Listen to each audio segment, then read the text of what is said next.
Philibert, bonjour. Bonjour. Je suis très ravie de t'accueillir et puis qu'on se retrouve pour cette édition 2022 de Santexpo, un beau salon riche en échanges.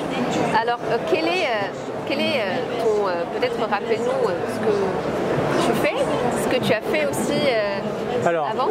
Alain Philibert, directeur d'hôpital, hospitalier pendant 42 ans, pas toujours directeur. J'ai travaillé aussi en ARS, en Guadeloupe notamment, et en établissement de santé associatif à La Réunion. Donc j'ai passé la moitié de ma carrière en fait outre-mer. Et ça m'a marqué définitivement, notamment ça crée une sorte de sensibilité en moi sur les conditions de vie, les conditions d'organisation de la santé, le lien entre la ville et l'hôpital, enfin cet ensemble qui fait qu'on peut travailler harmonieusement et avec le souci toujours de l'intérêt général. Super.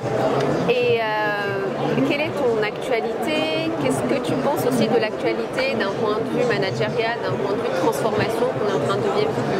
Alors, c'est un peu particulier comme réponse puisque j'ai arrêté de travailler il y a une semaine, un peu plus, 2-3 semaines, parce que je suis à la retraite, atteint par le limite d'âge. Mais avec la volonté, et en ça je remercie Manager Santé d'avoir su créer des passerelles, des ponts, d'avoir su créer un groupe autour de l'écriture de l'ouvrage collectif qui me permettent de continuer à œuvrer, à m'engager dans le système sanitaire globalement au-delà de l'hôpital.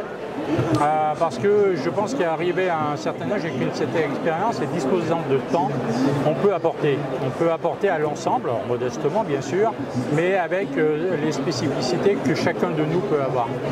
Alors l'actualité, bien évidemment, dans l'attente de la nomination du ou de la ministre de la Santé, que tout le monde attend avec impatience, et de son équipe, réellement, je pense qu'il y a deux sujets qui sont très importants, dont on parle beaucoup, c'est l'avenir de l'hôpital. Comment est-ce que cet hôpital va fonctionner, pourquoi et comment pouvoir empêcher, endiguer le départ des professionnels. Il y a des situations très très complexes à gérer. Mais ça, bon, tout le monde en parle. Moi, mon idée, c'est aussi, et peut-être surtout, cet hôpital-là, dans son territoire, comment il va interagir avec l'ensemble des professionnels de santé, parce qu'il ne peut plus vivre seul sur son piédestal. Donc ça, c'est un vrai sujet qui m'intéresse beaucoup, sur lequel j'avais déjà travaillé quand j'étais en ARS, et qui la crise du Covid a mis en avant, a mis en lumière. C'est-à-dire qu'on s'est aperçu que seul, on ne pouvait pas travailler. Et c'était vrai pour les praticiens libéraux, les professionnels de ville, et c'est vrai pour les hospitaliers. Mais maintenant que la crise se termine, Dieu merci, ça fait un moment que ça fait depuis 2 ans, qu'est-ce qu'on fait de ça?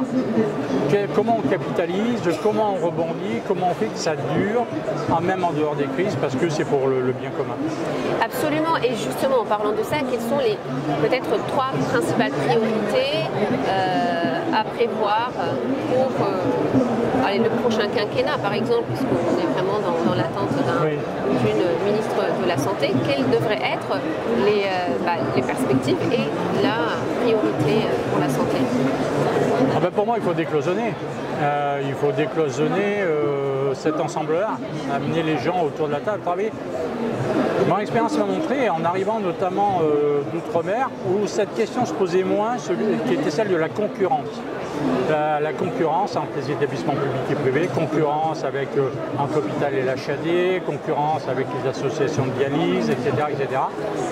On n'est pas dans un marché, c'est pas un bon terme, on est dans un ensemble qui doit fonctionner avec cohérence et bienveillance vis-à-vis et des professionnels et de ceux qui ont recours.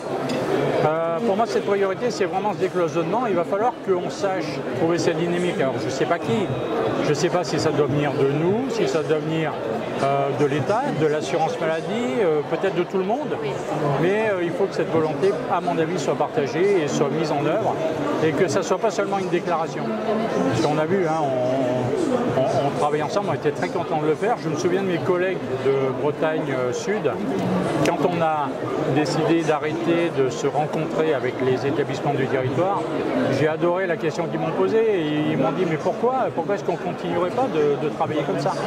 Et ils avaient compris qu'il y avait un vrai intérêt.